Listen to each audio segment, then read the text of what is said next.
That's cool. I'll get you the video. We're getting the CRM ready. In fact, it should probably be substantially fully ready by next Friday, but we're ready enough to start using it. The main thing I'm going to show today, which is how to comp properties, is not your requirement, but it's how you understand where we're getting our valuations from. I also am going to be ordering some data people can call from, so I'll keep you posted on that.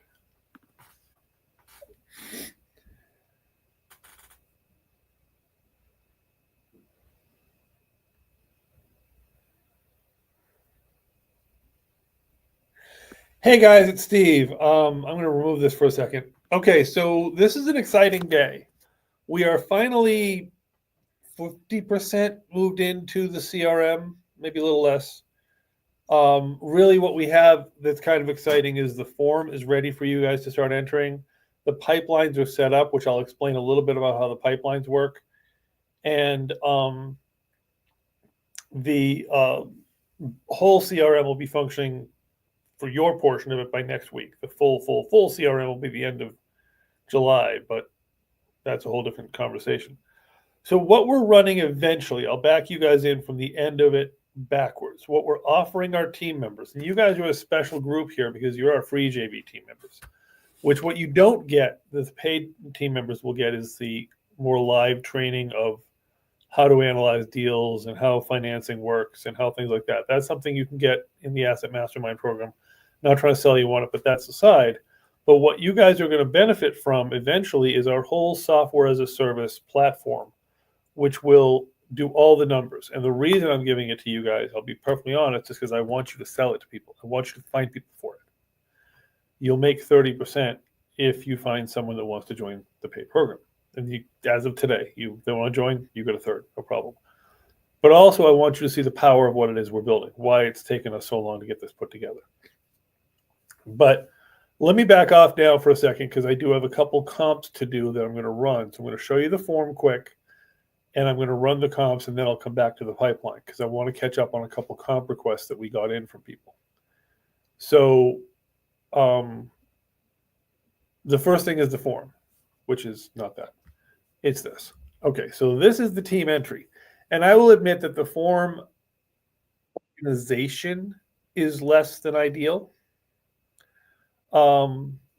That meaning the order of the questions. It's kind of random. I was kind of shoving crap over. I have a developer who's going to clean that up, whatever. The other thing that's not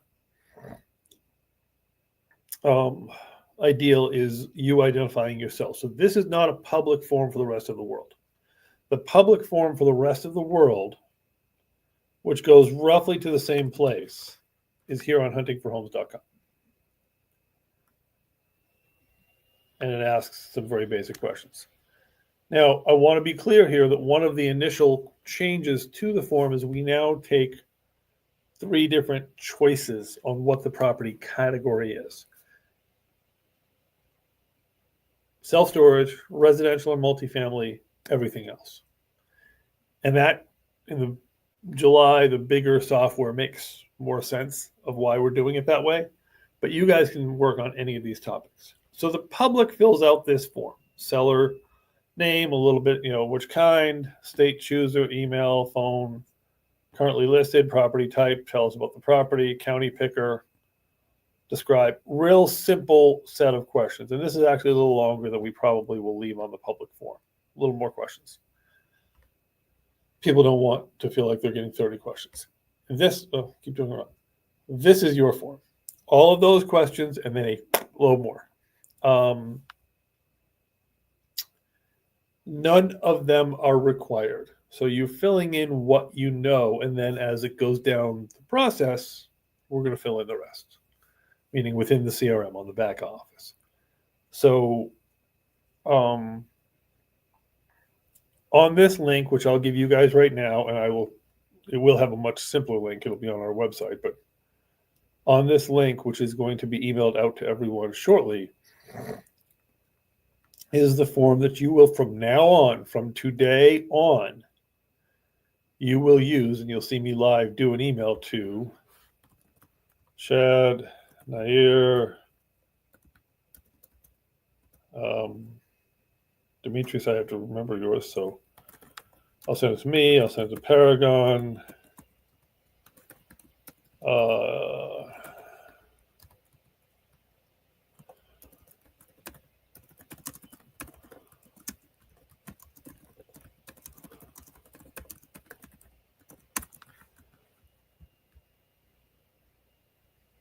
Education team entry. Let me make sure this is the right form before I do anything with that.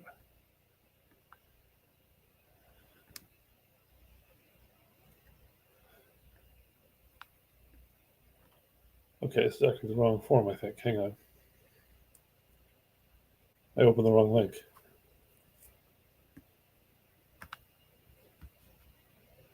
Yeah, I did.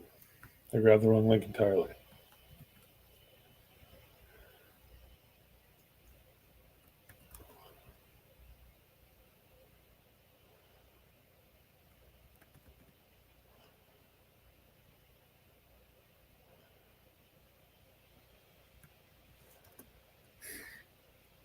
This one. That one was for signing up for education. This one's for signing up for property. Okay, no problem. And this part will change. It'll have a more intelligent way of knowing who you are. I don't know how to do that. The developer doing that, but anyway. So you're going to fill in, and I'm going to make sure I send this before I forget to.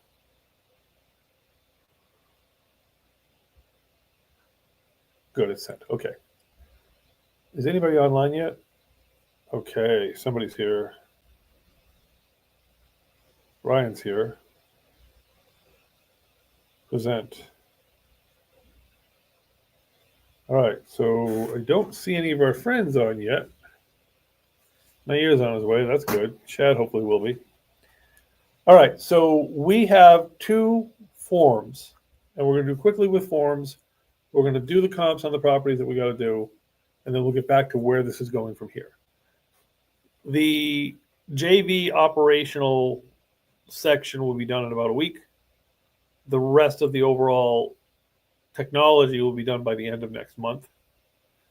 And it's pretty powerful. So we have on Hunting for Homes website, I'm going to shorten this a little bit, Ryan. I see you came on board. So the first thing we do is seller information, pick what kind of property. The developer is going to organize these fields so they're a little bit less stupid in the order that they come in. And I'm going to take away a few questions on the public one because it's a little bit long. We're going to shorten this up a lot, like the uploads, links. We're going to make it take a few things away. And then we have the team version, which has a lot more questions. And it's important to understand none of these are required. So, and remember to text me later about what Jake asked, that we need to get that whole cosmetic thing taken care of. We have team member name, and this is going to get more intelligent. This is you. This is so we know who's entering this lead. We want to know, is it self-storage, is it residential, is it a mixed use? Or it's either self-storage, or it's residential multifamily, or it's anything else. Property type, drop down. This was where we start talking about, this one's actually going to go away because the radio buttons are what we're going to do. This, like I said, there's still some tweaking, but it's totally functional. I want you using this form from now on, not the other one. Why? Because this automatically emails us when it's filled in. Default close date, they're actually going to hide that because that doesn't matter. Other seller, any other seller email. We're going to hide this one too. The ones that say fake, he's going to hide. So seller, agent assigned, and this will get organized by the developer to a more logical series of questions. But again, remember, you guys aren't doing this live. You're not on the phone with the seller asking the questions in this order. This is just where you put what you know, and you won't know it all. It's okay. This sets up the back end of the CRM for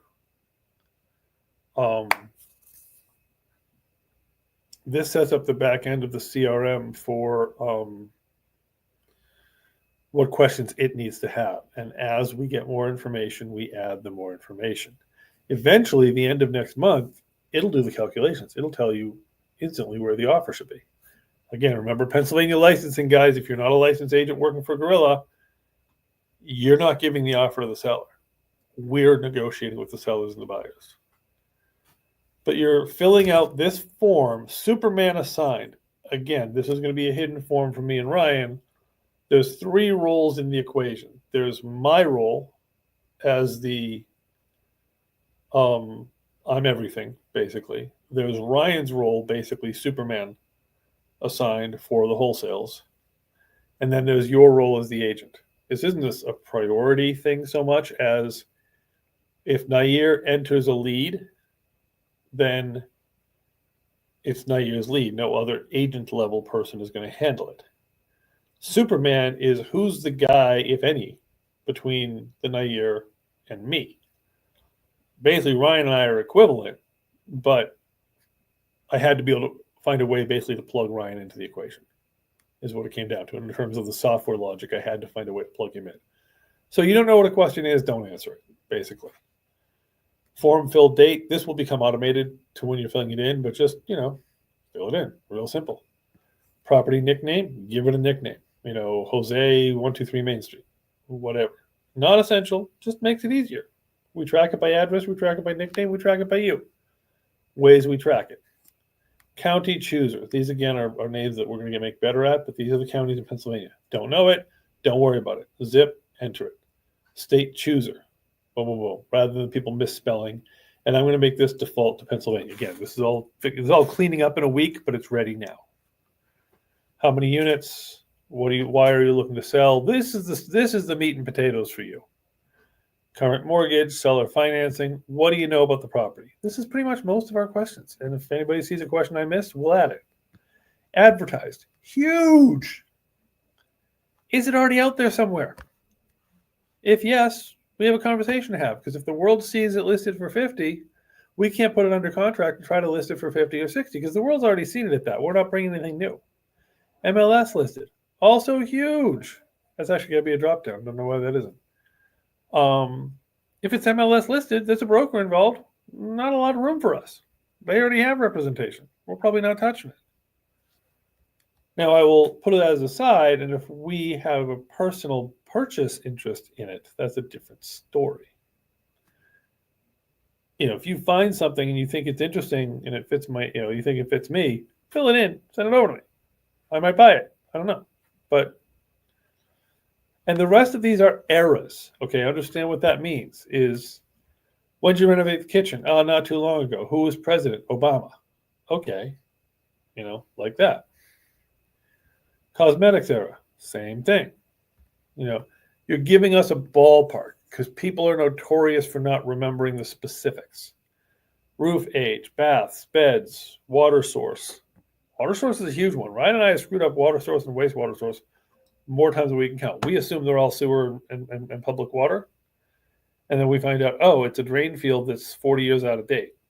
And that's a different thing. That brings a different value. How many units? Describe what works and what doesn't. Again, these words have to be improved a little bit. What systems do not work or not on? Is there a mortgage, remaining mortgage, other decision makers? So these are the kinds, estate, timeline to sell. And this is the fun part. Google the property for me. Put the Google link in. Literally, go to Google and put in 148 Barney Wilkes-Barre. The Google link is this link. Literally, it's this link. The Zillow link, shockingly enough, is the one a little further down from Zillow. There's the Zillow link. There you go. Bing, that one. Google Maps, other links, ARV. What do you find you think the ARV is? If you're not qualified to do it, give me your guess. Not a pop quiz. It's just give me a ballpark. I think it's 150 based on this estimate. First thing I'll say is estimate's a piece of crap and useless, but whatever. Why do you think this ARV? Link to pictures. If you have pictures and you get pictures, stick them in a Google Drive and put the link there. Always when you do that, go into sharing on Google Drive or Apple Drive or whatever drive you use. Anyone with the link can view. Don't make me ask you for permission to get access to it. Estimated rehab numbers. Why do you feel this is the rehab? Eventually, the software will ask you real rehab questions and will develop your thing. Single line, any other stupid thing you need to tell us. Here's a video upload, current website URL, Zillow, Google Maps, PropStream, Google Street, flood zone. If you know the flood zone, floodsmart.gov is a good place to find it. But you're not required to do this stuff. This is filling in what you know. Don't feel like this is, oh, I didn't fill in enough information. You give me the property address and the owner's name and some little description of what it's about. That's great. Anything more you can find is wonderful. You want to upload images, you want to upload files. It asks the property address. I think it might even be duplicate. This is what the developer has to kind of clean up for me because I got lost. Number of buildings, boom. Then you hit submit. Immediately, Ryan and I get the email. You can also please text us and say, hey guys, did you see that? Because stuff gets lost, whatever. But it's in the system. Now, what we're going to do right now is we're going to live do some prop streams. We're going to live do the one that Ryan sent me this morning, and then we're going to live do the one that Nair sent me last night. Is anybody else on the system right now? Did I lose anybody else? We didn't? Oh, wow. Nair didn't make it here yet. I wonder why.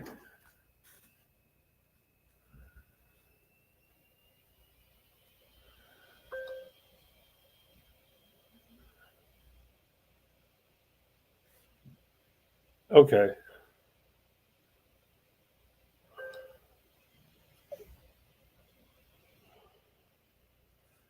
Ryan, I'm just going to pause for a quick second. Since you're the only one on here, I'm just going to pause this for 1 second here, and I'll be right back. I'm just give me like 5 minutes. I'm just going to put it onto the form screen. I'll be right back.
Terribly sorry about that, guys. Apparently my breakfast, I won't finish the sentence, you know what I mean. All right. Any questions on what I said so far? Okay. Don't all talk at once. All right. So basically, that's where we stand with how to enter the data. I can't believe the form went away on me. Of course it did. That would be too easy. So, all right. So here's where you enter the data. Now, what will happen behind the scenes of this in about a week is this goes into our pipeline, and this is called an initial contact. So is the hunting for homes form, initial contact. Actually, I think the hunting for homes form is like 0, and this is like 1.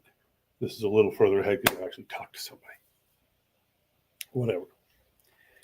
And then when all the data is collected, we have all of this, it moves down the stages, and each pipeline has a different set of activities, and there's triggers that say, oh, it's a, this has happened, therefore it moves to this stage, therefore this is what we should be doing with it. So, and it will send out reminders and say, hey guys, and if the stage is get more information from seller and we don't have it in a period of time, eventually, probably first week of July, second week of July, it'll email you back, say, hey, Nair, we never heard back from blah, blah, blah. This is designed not to do the work for us, but to help us remember that the work needs to be done. Go through underwriting. Once we get all the information, then Ryan and I can step in and we can underwrite. And, we'll start underwriting, faster, more efficiently with this. This has been sort of my, I guess, Achilles heel, and truthfully, I wish I'd hired it out. I wish I'd hired it out before. I hate to see bills. I don't like bills. Bills are bad.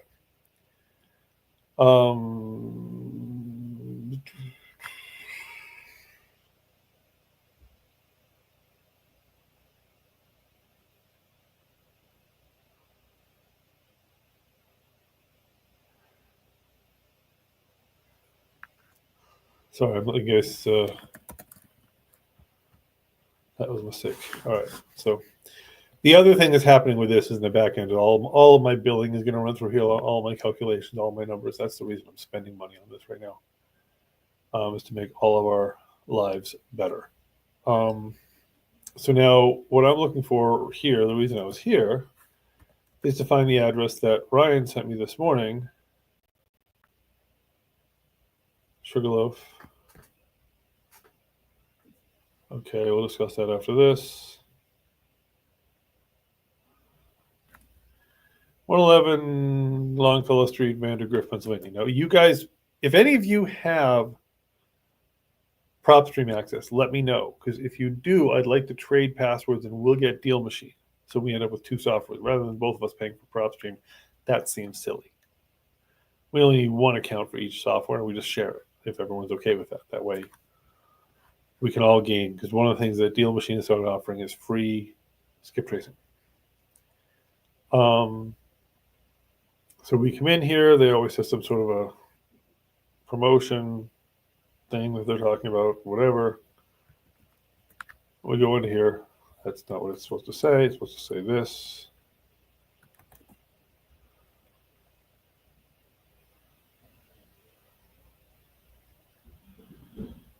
And with PropStream, this is what's confusing about it. You got to go, it's going to pull all these dots up, which are fun. You can click on the dots and you can have some fun doing that. But you're not going to see a comps thing on this screen. So you're going to push details. And then you're going to look at property details, fine, MLS details, fine, comparables. And if there are no comparables, the next best default is neighbors. Flip comps, kind of okay. Giving you an idea of what things are flipped for. I don't use that one a lot. I use this one. I use comparables a lot. Now, I also immediately do Google the property for a lot of reasons. One is I want to see, what does the world think it's worth? What does Zillow think it's worth? All the questions we normally ask. That's the reason these questions are in our form, is because They're what we want to know.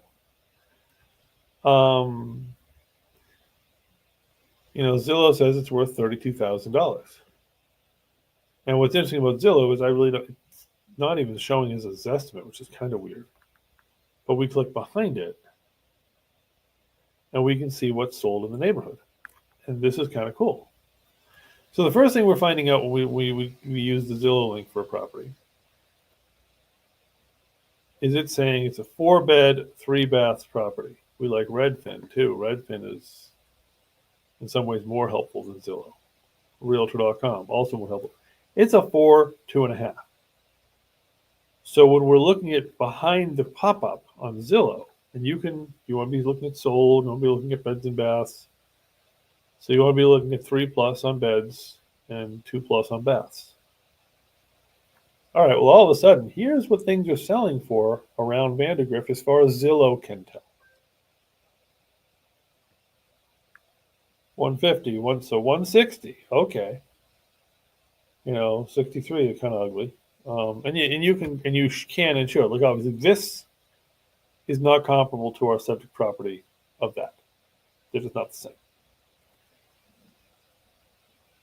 And so you'll click in, you'll say, hey, what's 160 get me out there? Oh, that's not a bad house right there. That's what we might even call a dipped in gold, probably for the neighborhood. Carpet, if not new, certainly damn nice looking. Probably this is someone's flip. I'm not sure. It's probably a laminate floor, but okay, and here's an indicator. If it's got one of these on top sinks, these double stainlesses, that's probably Formica. I can almost, by looking at it, guarantee you that's Formica. But it's nice. Not every neighborhood needs granite. You look at this and say, okay, this is dipped in gold. This is certainly dipped in silver.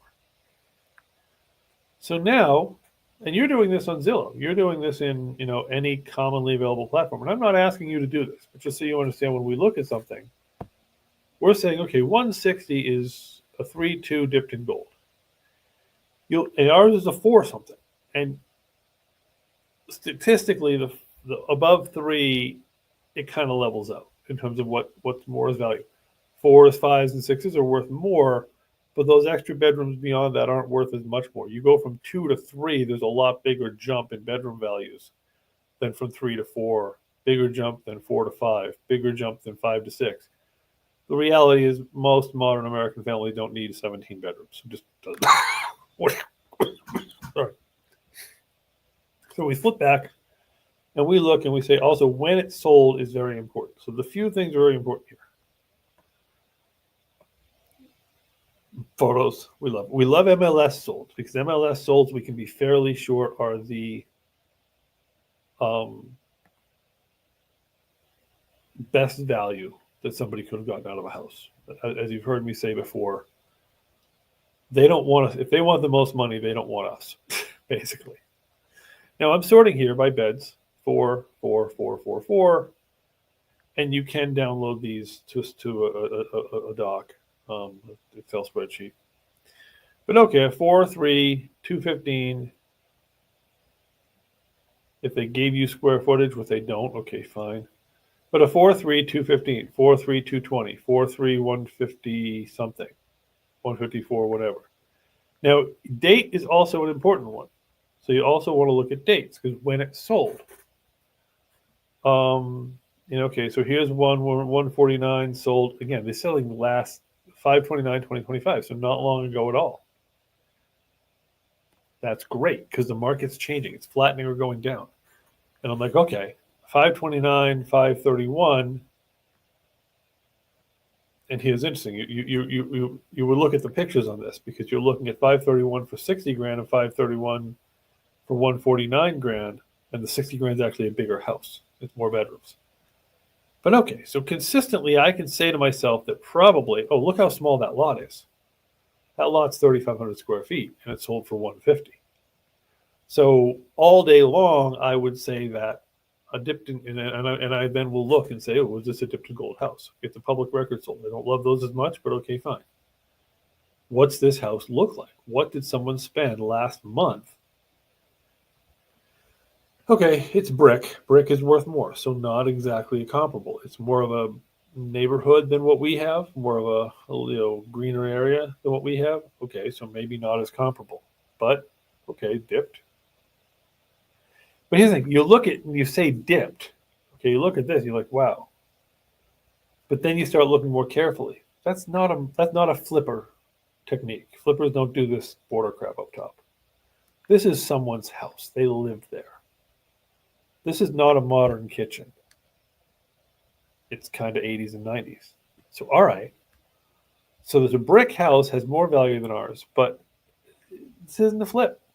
It's in great condition, but it's not a flip. So, okay, so 150 is a pretty safe exit number in this neighborhood. Um, we look and say, okay, 149. Let's look at an MLS sold. It's kind of weird. The MLS solds are actually lower than the public record solds. But okay, so here's a 3-2, 1,200 square feet. Public record sold for 160. All right, what did 160 get somebody? All right, city lot. I'm not sure what the hell that big flat square thing is. Is that a patio? Parking pad, I guess, maybe? Wow, that's kind of odd. But, comparing it to a subject house, hey, it's a narrow city lot. And come over here, hey, it's a narrow city lot. Is that a garage? Maybe? Basement? Beautiful. If it is a basement, phenomenal look. You've got newer water heater, you've got concrete floor, it's pretty clean, looks, nice high ceilings. Okay. Um, that's kind of interesting.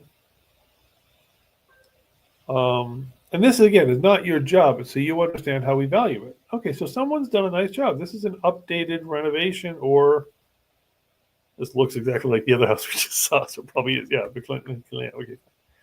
So basically, 150 is probably dipped in gold for this neighborhood.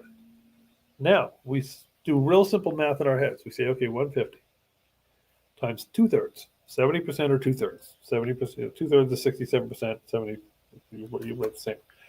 I say it both ways because if you've got something that's easy to do 70%, it's hard to do 2/3 of, like 100 grand.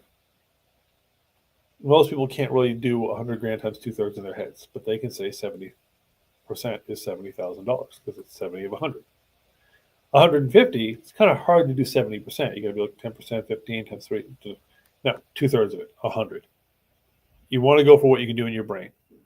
2/3 of 150 is 100. 50, 50, 50. That's what thirds are. Then you look at the pictures of, if you have pictures, or the description. Now, one quick thing you can do in your head is 1440 square feet. Figure $20 a square foot. Round number, easy number, $30,000 to renovate this house.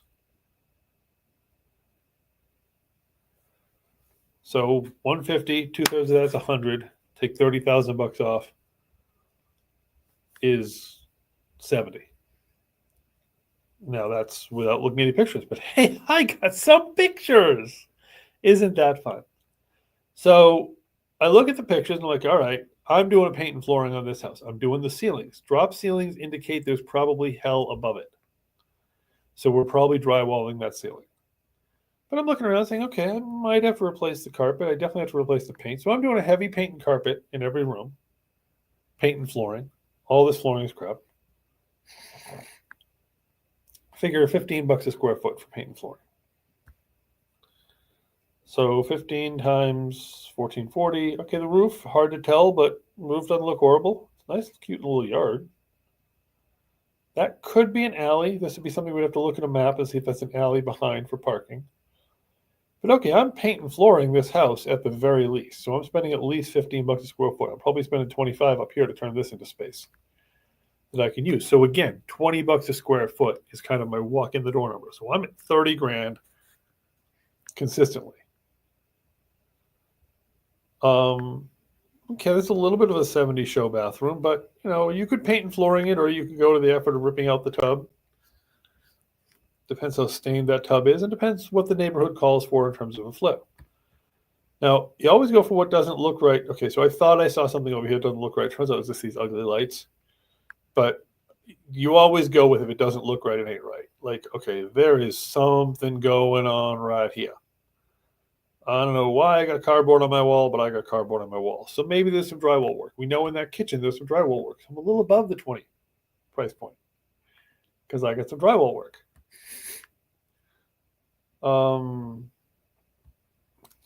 I don't have any basement pictures. I don't know the conditions of things like the heating system and whatever. So easily I have 30 grand at the very least in my renovations.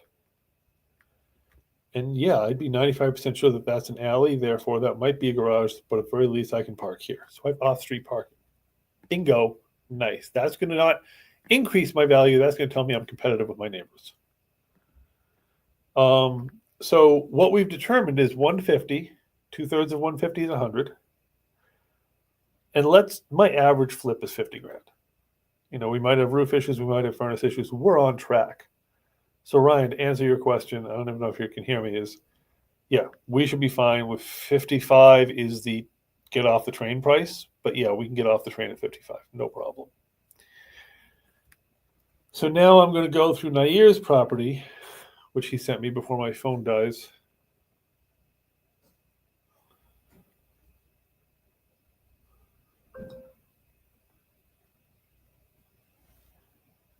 And I'm about to lose it, so I'm going to look in. 829 East Cornwall Street. So I'm just going to run this one again. Same idea, but you'll see where it's at. And again, you do the exact same. It helps if I have a town. Is that Philadelphia?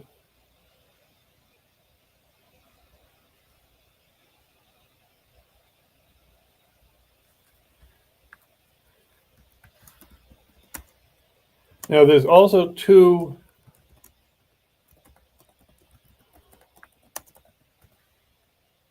other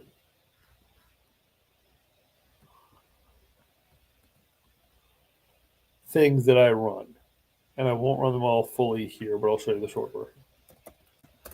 Always, floodsmart.gov. And this is not you want to know, but we want to know before closing our property, not necessarily before making an offer. We want to know the flood zone. If the flood zone is an A, anything, AE, AX, A means absolutely not going to happen 90% of the time because absolutely freaking expensive flood insurance. The rest of the letters are kind of, we don't care. The A is the, go away from it. The other thing you want to look at is crime spot or something else, especially in a Philadelphia. Spot crime, not crime spot, whatever. Especially in a Philadelphia. You want to know, holy poop, look at all those things. We got arrests. We got assaults. We got thefts. We got vandalism. We got holy poop runaway. Not runaway. These are actually not runaway. I said runaway. It's not a runaway. It's drop your price. Everything for the right price. Whereas if you and I do not know Philadelphia, so I'd have to guess, but if you look at, 108 Grove Street, Wilkes-Barre. That looks scary. I can tell you, here's the thing, I can tell you this neighborhood is not scary. It looks kind of scary, but there's nothing goes on. I've owned there for 15 years. Here's my own actual neighborhood. My own actual neighborhood. Nada. Not because it's fabulous, just because nothing fucking ever happens up there. So anyway, back to Nair's property of Cornwall. We pulled up the comparables, 100 comparables. And we've also Googled the property now. Well, we actually haven't, but we are Googling the property. And we look at Zillow. We look at Redfin. We also look at Realtor. We also look at Street View. I mean, you literally want to put your eyes on it and say,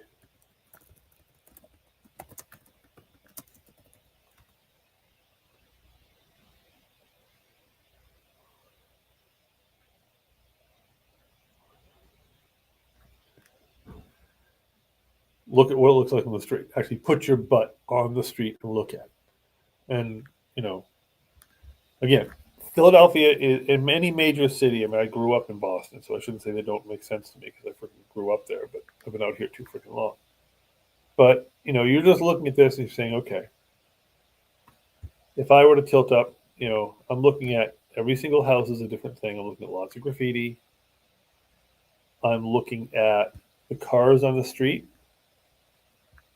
older, dumpier cars. I'm looking at the conditions of the street. And this has nothing to do with the people. We're not judging the people. But we are saying that this is not your high value Philadelphia neighborhood. This is your, probably pretty typical Philadelphia neighborhood. And not to judge anybody, very clear about that. But if in the middle of the day you're sitting out here on lawn and you got a bunch of lawn chairs and doesn't really tell you that you have a very typical 9 to 5 working neighborhood. They may all be working. They may all have jobs. They may be all wonderful people. But it's, what does it look like? And if your front porch looks like, the trash area in my backyard, nah.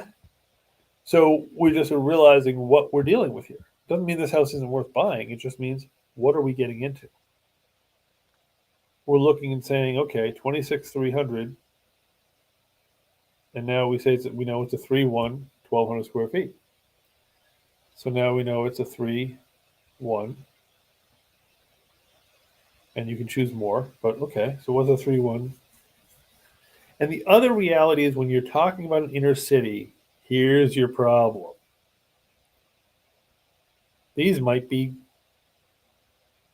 quarter mile apart.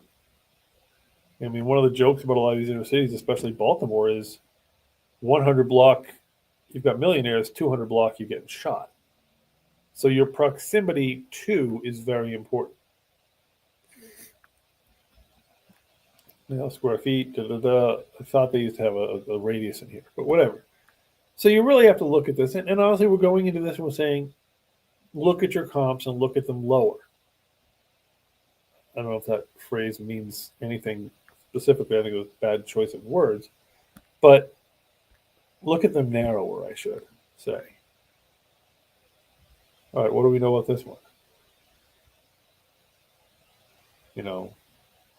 So Cornwall Street, 57.5, and it has pictures. So what did Cornwall Street look like when it sold? 57.5, and it's a completely nice, livable home. Is it, we're talking about sticky tiles on the floor. We're not talking about high end, but I could live there. People could live there. That is totally habitable, totally fine. I'm not saying it may be dipped in gold for that neighborhood, but it's certainly dipped in bronze at 57.5.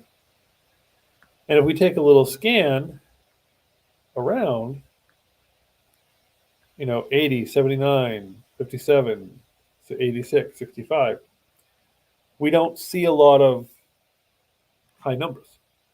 So if you're selling for 60, 2/3 of that is 40. Then you took some work off of that. What does the seller really got? So Anir, I'm sorry, and I know I've shot so many of yours down, and I don't know what to say. And I am not a Philadelphia expert, so please understand that, I'm going to be shy in areas where I'm not an expert.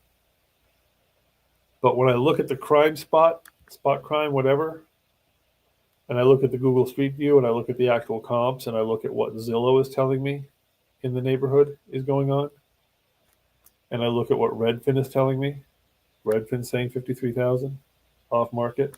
Now, is this their estimate? Yeah, in this case, it is their estimate. Okay.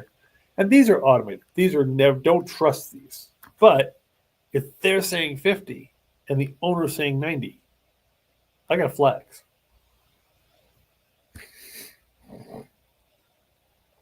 You know, and if this is 829 and that's my immediate neighbor, I got flags. And I also got more important flags because I'm connected to other properties. So I'm connected to this where at night, I got to assume things are going on in there at night that you don't want to be involved with. And the reality of this is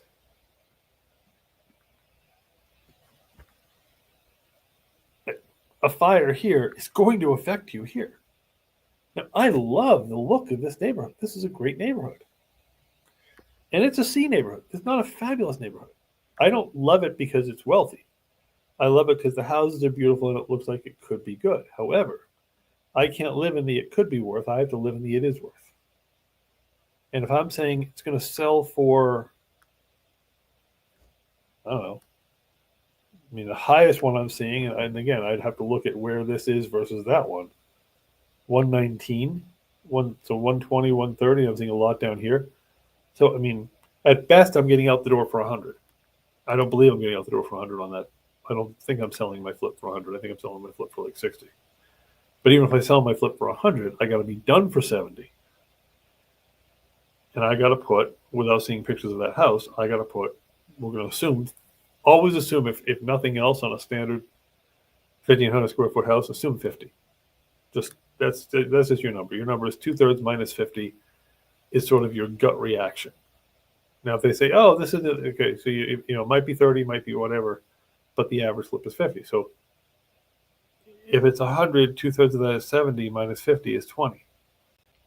If it's 60, 2/3 of that is 40. I take out 30, I take out 50, I take out anything. Now, if they say it's dipped in gold, then you know maybe, but the problem is, why are they coming to us and not a realtor? Anyway, I think we've talked enough. I don't know.